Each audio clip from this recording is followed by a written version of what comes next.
जय हिंद दोस्तों, audio books IND पर आपका स्वागत है। इस चैनल पर सभी वर्ग के सभी विषयों का ऑडियो बुक अवेलेबल है तथा सभी प्रसिद्ध लेखकों के द्वारा भारतीय साहित्य तथा विदेशी साहित्य का हिंदी अनुवाद सुनने के लिए हमारे चैनल को सब्सक्राइब करें, वीडियो को लाइक करें। आज हम कक्षा 8 के भूगोल हमारी दुनिया इकाई 2 कृषि चैप्टर को पढ़ने जा रहे हैं। तो आइए शुरू करते हैं। कक्षा में प्रवेश करते ही भूगोल की शिक्षिका ने बताया, आज मध्याह्न भोजन के बाद हम लोग नज़दीक के प्रखंड परिषद में लगे हुए कृषि मेला को देखने चलेंगे। सभी बच्चों में खुशी और उत्साह की लहर दौड़ गई। दोपहर बाद सभी बच्चे शिक्षक के साथ प्रखंड परिसर में कृषि मेला देखने पहुँचे। वहाँ काफ़ी चहल पहल थी। शामियाने लगे हुए थे, उसमें कई स्टॉल लगे हुए थे। स्टॉल में कृषि उपकरण सजाकर रखे गए थे तथा पोस्टरों और मॉडलों की भरमार थी। बच्चों के समूह शिक्षक के नेतृत्व में सबसे पहले वहां मैदान में बने सभागार में पहुंचे। वहां लगी कुर्सियों पर बच्चों को बैठाकर शिक्षक सभागार के प्रभारी के पास गए और वहां लगे बड़े स्क्रीन पर कृषि संबंधित वृत्त चित्र चलाने का आग्रह किया। प्रभारी ने तुरंत उसकी बात मान ली और रिमोट से बटन दबाकर वृत्त चित्र शुरू कर दिया। सभी बच्चे एकाग्र होकर देखने लगे। पर्दे पर खेतों में लहलहाती हुई फसलें दिखाई दे रही थी। चित्रों के साथ साथ आवाज़ भी सुनाई दे रही थी। खेती करना, जिसे हम कृषि कार्य कहते हैं, एक प्राथमिक क्रिया है। हमारे देश की 60% जनसंख्या कृषि कार्यों से ही जीविका पाती है। भूमि को जोतकर विभिन्न प्रकार की फसलें, सब्जियां, फल फूल उगाया जाता है। पशुओं को पालना, मत्स्य पालन इत्यादि करना कृषि कार्य है।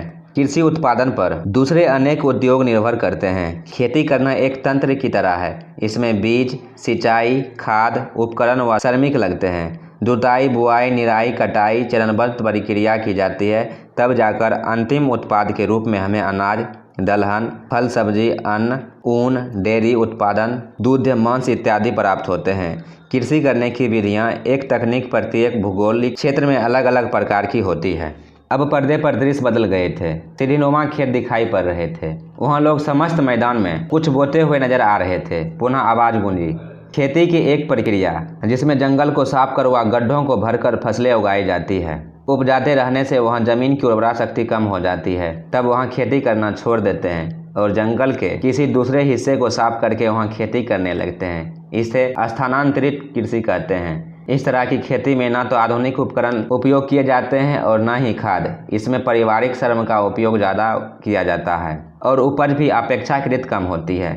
इस तरह की कृषि को कर्तन एवं दहन कृषि के रूप से भी जाना जाता है। विश्व के अनेक भागों में झूम कृषि की जाती है, जिन्हें विभिन्न देशों में विभिन्न नामों से जाना जाता है, जैसे Venezuela, Congo, Malaysia, Ladakh, Mexico, milpa, Brazil, रोका। इस तरह से की जाने वाली खेती में प्रमुख रूप से चावल और मक्के की फसल उगाई जाती है। बिहार में इस प्रकार की खेती के प्रमाण नहीं मिलते। बच्चे बड़ी उत्सुकता से देख और सुन रहे थे। इसी बीच किसान का एक दल भी आकर सभागार में बैठ गया। वे भी चित्रवृत्त देखने लगे। पर्दे पर दृश्य बदल गए थे। भीड़ भाड़ वाले ग्रामीण और शहरी क्षेत्र दिखाई दे रहे थे। लंबे बड़े मैदान में धान की खेती में काम करते हुए लोग दिखाई दे रहे थे। इसी दृश्य के साथ आवाज़ गूंजी। भारत के उन क्षेत्रों में जहां भूमि पर जनसंख्या का दबाव अधिक होता है, वहां गहन जीविका कृषि की जाती है। इस पद्धति में कम से कम भूमि में अधिकतम उत्पादन का प्रयास किया जाता है। इसके लिए श्रम, उर्वरक और उपकरण का भरपूर उपयोग किया जाता है और एक वर्ष में एक ही खेत से अनेक फसलें उगाई जाती है। इसे गहन कृषि भी कहते हैं। बिहार में इसी प्रकार की खेती होती है। पर्दे पर बिहार का नाम गूंजते ही बच्चे ने उल्लास से जोरदार तालियां बजाई। किसान का दल भी प्रफुल्लित हो उठा। अब पर्दे पर आम, लीची, कपास, नारियल, चाय, कॉफ़ी, मसाले, रबर, केला, बांस आदि के दृश्य दिखाई दे रहे थे। पर्दे पर हरियाली छा गई थी। आधुनिक कृषि उपकरणों के साथ लोग इन बागानों और खेती में कार्य करते दिखाई पड़ रहे थे। पर्दे पर आवाज़ गूंजी। आधुनिक कृषि उपकरणों और बड़े पूंजी निवेश से जब बड़े पैमाने पर फसल का उत्पादन करते हैं, जिसकी बिक्री के लिए बड़ा बाजार उपलब्ध रहता है, तो इस प्रकार की कृषि वाणिज्यिक कृषि कहलाती है। उत्तरी बिहार में मखाना, केला और तंबाकू खेती वाणिज्यिक कृषि के उदाहरण हैं। बिहार का नाम आते ही बच्चे ने फिर जोरदार तालियां बजाई। बच्चों को भारतीय कृषि के बारे में जानकर काफ़ी आनंद आ रहा था तथा उसको और अधिक जानने की उत्सुकता हो रही थी। अब पर्दे पर किसी महिला उद्घोषिका की आवाज़ सुनाई देने लगी। भारतवर्ष में ऋतुओं के अनुसार फसलें रोपी और काटी जाती है। यहाँ मुख्य रूप से 3 फसल ऋतुएं हैं, खरीफ, रबी और जायद यानी कि गर्मा। खरीफ फसलें मानसून आने के साथ ही अर्थात जून जुलाई में बोए जाने वाले अक्टूबर नवंबर में काटी जाने वाले फसलें खरीफ फसलें कहलाती है। इसमें मुख्य रूप से धान, मक्का, जूट, मूंगफली इत्यादि उपजाए जाते हैं। रबी फसलें, ये फसलें अक्टूबर नवंबर में बोई जाती है और मार्च अप्रैल में। इस दौरान उपजने वाली फसलों को तापमान एवं जल की आवश्यकता खरीफ की अपेक्षा कम होती है, लेकिन खुली धूप और नमी आवश्यक होती है। रबी फसलें में गेहूं, चना, मटर, मसूर, जौ इत्यादि फसलें आती हैं। उद्घोषिका ने आगे कहा, खरीफ और रबी फसल के बीच अर्थात गर्मी के मौसम में जो फसलें बोई जाती है वो जायद फसल कहलाती है। जायद फसलें कम समय में उपजने वाली फसलें हैं। इसमें मुख्यतः शीघ्र तैयार होने वाली फसलें पाई जाती है।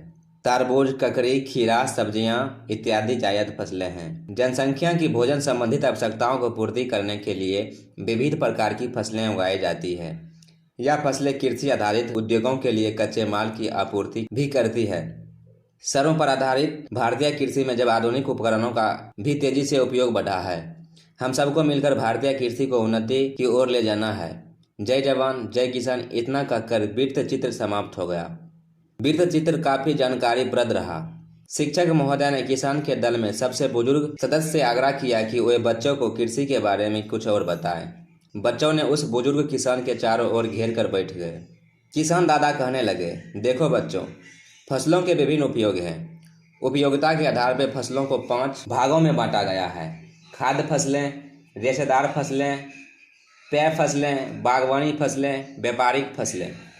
खाद्य फसलें, इसमें धान, गेहूं, चना, मूंग, मटर, अरहर, ज्वार, बाजरा, रागी, मक्का इत्यादि हैं।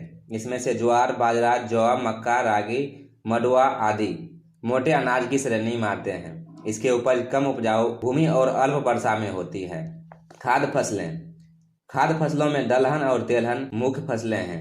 दलहन सर्वाधिक प्रोटीन युक्त शाकाहारी खाद्य पदार्थ है। इसकी खेती रबी और खरीफ दोनों अवधि में की जाती है। इसमें चना, अरहर, मूंग, मसूर, उड़द, मटर इत्यादि हैं। बिहार के टाल क्षेत्र में दलहन की खूब होती है। तेलहन की फसलें वैसे फसलें हैं जिसके बीज काम में लाए जाते हैं। छोटे बीज वाले सरसों, तिल, असली, सूरजमुखी और जबकि बड़े बीज वाले सोयाबीन व नारियल हैं। इन बीजों से तेल निकाले जाते हैं।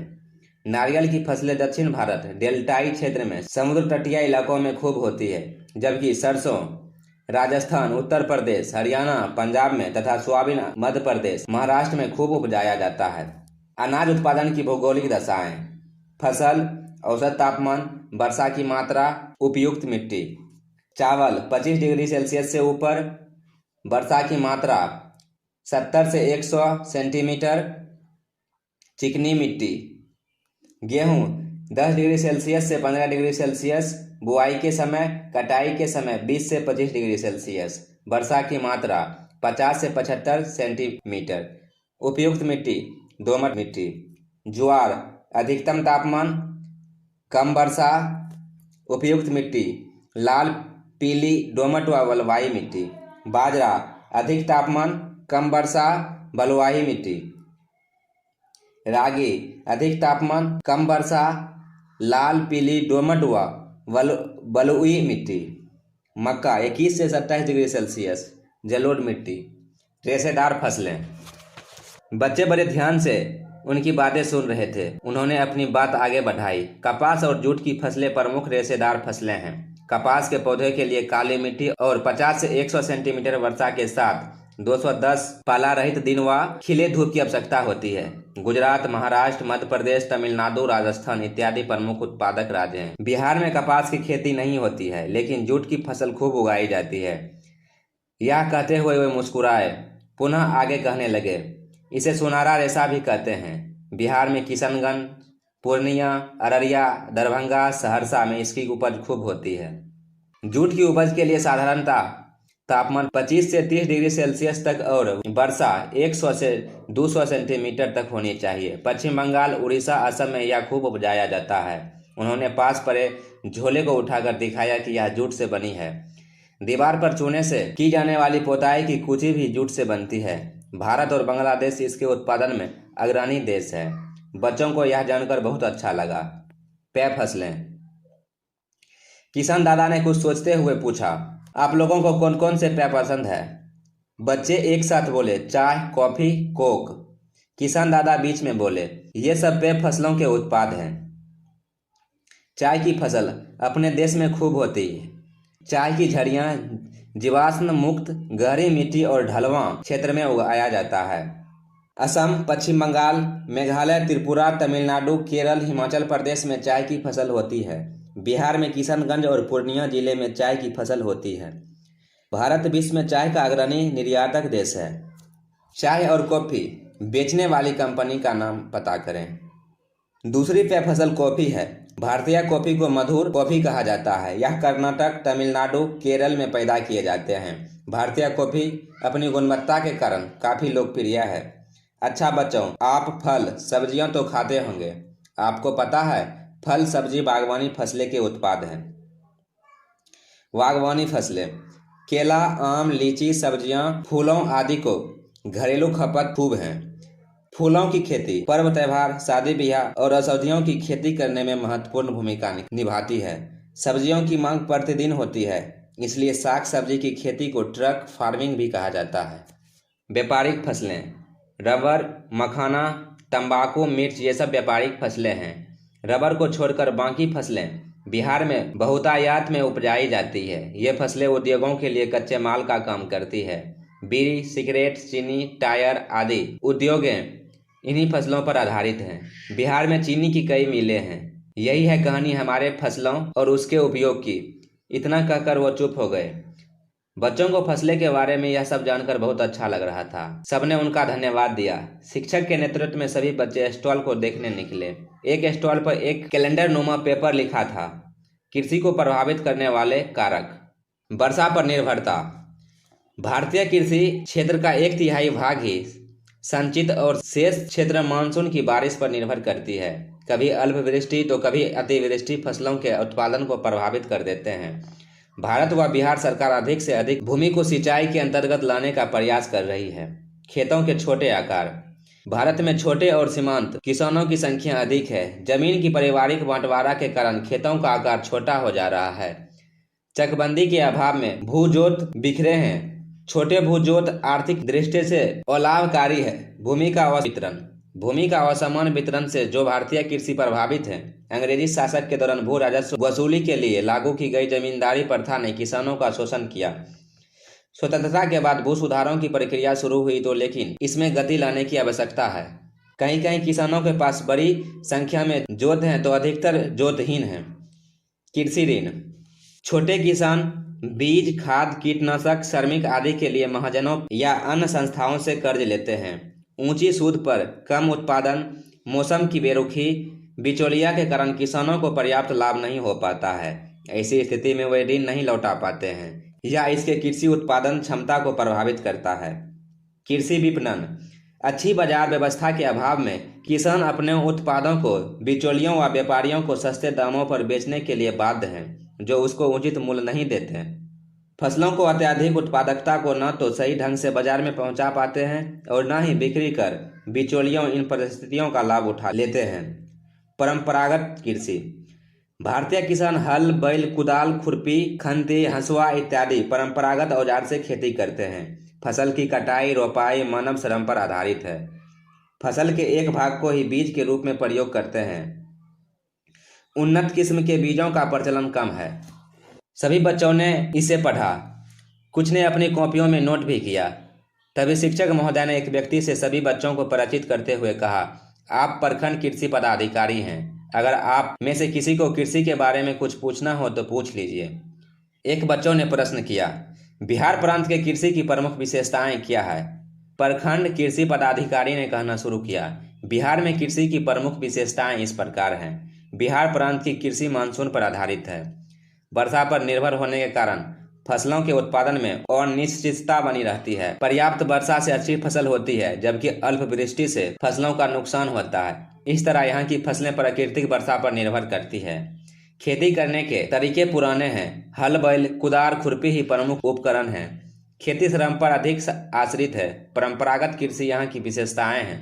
छुपी हुई बेरोजगारी हमारी कृषि की खास विशेषता है। यहाँ परिवार के अधिकांश सदस्य फसल बुआई कटाई के दौरान कृषि कार्यों में लगे रहते हैं। ऐसे में उन्हें स्वयं के लिए रोजगार में लगा होना समझ में आता है, जबकि वे वस्तुतः रोजगार के अभाव में ही इन कार्यों में संलग्न होते हैं।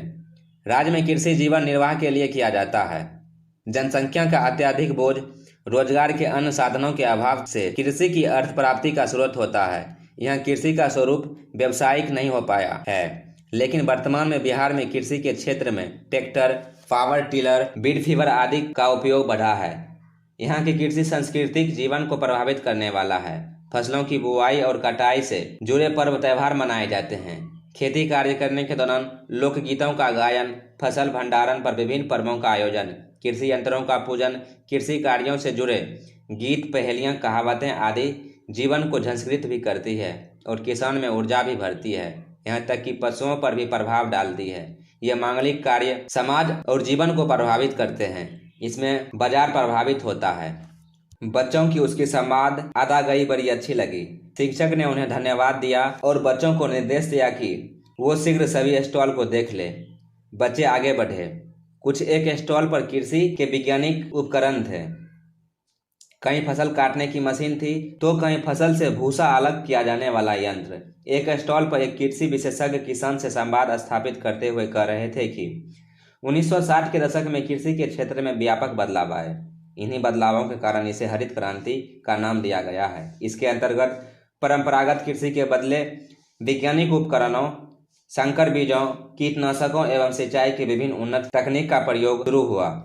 एक ही फसल के साथ दूसरी फसलों को लगाना अंतर कृषि कहलाती है। गेहूं के साथ सरसों की फसलें बोना, आलू के साथ बकुली, मूली, सरसों उपजाने से पैदावार में बढ़ोतरी हुई। पंजाब में भारत, हरियाणा, पश्चिमी उत्तर प्रदेश के किसानों ने सबसे पहले वैज्ञानिक कृषि उपकरणों का उपयोग शुरू किया। यहाँ के किसानों ने खेतों की जुताई और फसल ढुलाई के लिए ट्रैक्टरों का प्रयोग शुरू किया। फसल काटने के लिए मशीनों का प्रयोग होने लगा। सिंचाई के लिए डैम बनाकर नहरों का जाल बिछाया गया, जिससे मानसून पर निर्भरता कम हुई। राजस्थान जैसे प्रदेशों में भी इंदिरा गांधी नहर बनाकर धान की फसल उगाई जाने लगी। प्राकृतिक आपदाओं से रक्षा के लिए फसलों की बीमा का प्रावधान और कम ब्याज पर बैंक से या स्वयं सहायता समूह के माध्यम से ऋण उपलब्ध कराया गया। ग्रामीण बैंक, सहकारी समितियों, पैक्स का गठन, किसान क्रेडिट कार्ड की सुविधा से किसानों को वित्तीय मदद उपलब्ध कराएगी। बिस्कोमान द्वारा खाद और बीज उपलब्ध कराने और सहकारी भूमि विकास बैंक की स्थापना से बिहार में कृषि कार्यों में बढ़ोतरी हुई। आकाशवाणी और दूरदर्शन पर किसानों को कृषि संबंधित कई जानकारियां उपलब्ध कराई गई। अपने प्रांत में श्री विधि तकनीक से धान उपजाने की प्रक्रिया पर जोर दिया गया। अब तो कम लागत में बेहतर उत्पादन करने वाले को किसान श्री पुरस्कार भी दिए जाते हैं। श्री विधि तकनीक, यह तकनीक उत्तम बीज चयन की प्रक्रिया है। इसके लिए सबसे पहले बड़े ड्रम जैसे बर्तन में पानी डालकर उसमें नमक डाला जाता है ताकि पानी का घनत्व बढ़ जाए। इस पानी में धान के बीज डाल दिए जाते हैं। अच्छे बीज पानी की तली में बैठ जाते हैं। ऐसे ही बीजों को निकालकर सुखा लिया जाता है। इन बीजों को खेत में छींटकर पौधे तैयार किए जाते हैं। इन पौधों को उखाड़कर पुनः एक एक पौधे अलग अलग रोपा जाता है। इन पौधों को कम पानी व कम उर्वरक की आवश्यकता होती है। केंचुओं का पालन कर खाद तैयार किया जाता है। जैविक खाद, जीवों के अवशेष, खरपतवार, गोबर, पत्तियां, छिलकों को सड़ाकर बनाया जाता है।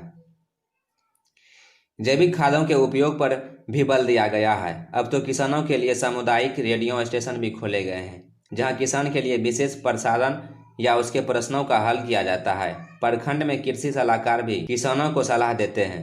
मिट्टी जांच के लिए सभी प्रखंड में प्रयोगशालाएं स्थापित की गई है ताकि मिट्टी की उर्वरा शक्ति जांच कर आवश्यकता अनुसार उपाय किए जा सके। ATMA एवं बामेटी जैसी संस्थाएं कृषि के क्षेत्र में किसानों की मददगार। सरकारी एजेंसियां जैव खाद बनाने, केंचुआ पालन प्रशिक्षण किसानों को दिया जा रहा है। इसके अलावा कृषि उत्पादन की प्रदर्शनियां लगाकर उत्पादों को पुरस्कृत करके भी खेती को बढ़ावा दिया जा रहा। अब तो बड़े बड़े उपभोक्ताएं, बाजार श्रृंखला के व्यापारी किसान सीधे उत्पाद खरीद रहे हैं। बच्चों, क्या आपको मालूम है कि विश्व में सबसे अच्छी चाय किस प्रदेश में होती है, जिसकी मांग विश्व भर में सबसे अधिक होती है? असम प्रदेश में चाय की खेती सर्वाधिक होती है। दक्षिणी चीन में भी चाय के बड़े बड़े बागान हैं, लेकिन दार्जिलिंग के हैप्पी घाटी के चाय की विश्व में सर्वाधिक मांग है। उत्तर पूर्वी भारत का चाय प्रदेश, असम घाटी प्रदेश। असम घाटी, जो ब्रह्मपुत्र नदी के घाटी में स्थित एक निम्न भूमि है, जो चीन के बाद विश्व का दूसरा सबसे बड़ा चाय उत्पादक प्रदेश है। भारत के अन्य चाय उत्पादक क्षेत्रों में विपरीत, जहां चाय उत्पादन पर्वतीय ढालों पर किया जाता है, असम में चाय उत्पादन नदी घाटी में अपेक्षाकृत कम ऊंचाई पर किया जाता है। चाय बागान में काम करने वाले अधिकांश स्थानीय कछारी लोग होते हैं। चाय उत्पादन के लिए लगभग सभी भौगोलिक परिस्थितियां यहाँ पाई जाती है। यहाँ का औसत तापमान लगभग 25 से 30 सेंटीग्रेड, वर्षा 150 सेंटीमीटर से अधिक होती है, जो यहाँ पर उष्णकटिबंधीय जलवायु को जन्म देती है। साथ ही ब्रह्मपुत्र नदी द्वारा लाई गई उपजाऊ जलोढ़ मिट्टी इसके उत्पादन को बढ़ाती है। ऐसी परिस्थितियाँ चाय उत्पादन के अनुकूल मानी जाती है। इसकी जलवायु के कारण असम की चाय में विशेष खाद व खुशबू आती है। असम में विशेष रूप से काली चाय का उत्पादन होता है। असम घाटी में व्यापारिक स्तर पर चाय उत्पादन संगठित रूप से शुरू करने का श्रेय रॉबर्ट बुर्ज को जाता है, जिन्होंने सर्वप्रथम 1823 ईस्वी में यहाँ के उत्पादित चाय को ब्रिटेन के बाजारों में पहुँचाने में महत्वपूर्ण भूमिका अदा की। ब्रिटेन से आने वाली चाय की मांग के कारण यहाँ चाय उत्पादन का तेजी से विकास हुआ। आज यहाँ लगभग 6,80,400 किलोग्राम चाय का उत्पादन प्रति वर्ष होता है। पहले चाय उत्पादन की प्रक्रिया मानव श्रम पर आधारित थी। इसका स्थान अब आधुनिक मशीनों ने ले ली है। ये कुछ ही समय में चाय की पत्तियों को बेचने योग्य उत्पाद का रूप दे देती है। उत्तर पश्चिम भारत का खाद्यान्न उत्पादक प्रदेश पंजाब भारत का अग्रणी कृषि उत्पादक देश है। भारत में हरित क्रांति का वास्तविक असर पंजाब में ही देखने को मिलता है। यहाँ हरित क्रांति के अंतर्गत उन्नत बीजों के प्रयोग व सिंचाई सुविधा तथा आधुनिक कृषि उपकरणों के उपयोग के कारण खाद्यान्न फसलों, विशेष रूप से गेहूं का उत्पादन बहुत तेजी से बढ़ा। इसलिए इस प्रदेश को गेहूं का कटोरा कहा जाने लगा। आज देश का 20% से अधिक गेहूं का उत्पादन पंजाब में होता है। सिंचाई की बढ़ती सुविधाओं के कारण यहाँ देश के अन्य भागों की अपेक्षा वर्ष में अधिक फसलें, सामान्यतः 4 प्रति वर्ष का उत्पादन होता है। साथ ही इस कम वर्षा वाले क्षेत्र में धान का उत्पादन भी तेजी से बढ़ा है। इन दो फसलों के अतिरिक्त मक्का, तेलहन, दलहन, कपास इत्यादि फसलों के साथ साथ व्यापक स्तर पर डेयरी फार्मिंग भी की जाती है, जिससे बड़े पैमाने पर डेयरी उत्पादक जैसे दूध, घी, अंडा, मांस का भी व्यापक उत्पाद होता है। भारतीय कृषि में पंजाब का अग्रणी स्थान है। इसके बावजूद भारत को खाद्यान्न संकट से उबारने में महत्वपूर्ण भूमिका निभाने वाले इस प्रांत की कृषि के समक्ष अनेक समस्या रही है। यह शेष भारत के लिए चेतावनी के सूचक का कार्य करता है। मुख्य समस्या इस प्रकार है। पंजाब के कृषि योग्य भूमि की उर्वरा शक्ति तेजी से कम हो रही है। अत्यधिक सिंचाई के कारण खेत में जल जमाव की समस्या हो रही है। रासायनिक खाद के अत्यधिक उपयोग के कारण मिट्टी में प्रदूषण बढ़ने से मिट्टी की उर्वरा शक्ति कम हो रही है। कृषि में उपकरणों, उन्नत बीजों व कीटनाशकों के बढ़ते उपयोग के कारण कृषि लागत बढ़ रही है। बंटवारे के कारण खेत के आकार छोटे हो रहे हैं। भूगोल कक्षा 8 के सभी लेसन का लिंक डिस्क्रिप्शन में दिया गया है। जाके वहाँ सभी लेसन को आप सुन सकते हैं।